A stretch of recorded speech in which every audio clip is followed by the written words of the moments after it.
السلام عليكم ورحمة الله وبركاته. الحمد لله رب العالمين والصلاة والسلام على نبيه محمد سيد المرسلين وعلى آله وصحبه أجمعين.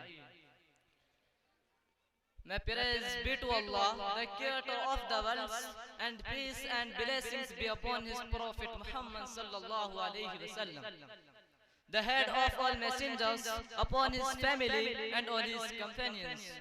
Allah says in the Holy Quran, اليوم أكملت لكم دينكم وأتممت عليكم نعمتي ورضيت لكم الإسلام دينا. Today I have perfected your religion for you and have completed my blessings upon you and chosen Islam as religion and a way of life for you. Nowadays, it is a general question arising in a mind which thinks some things about this modern as the age of science and technology, the age of inventions and discovery. The question is, what is relation between Islam and science? What is an Islamic approach to science? And does Islam have any harmony with the modern science? Dear audience, first of all, it is necessary to clarify that Islam is the eternal and perfect religion of Allah. It is in a complete harmony with human nature.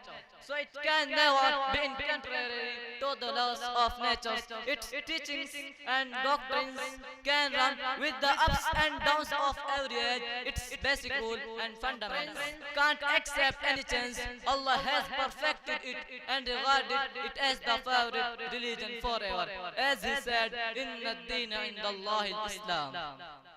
Truly the religion in the sight of Allah is Islam.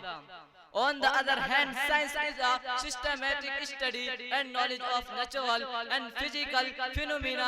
It is a developing and growing process.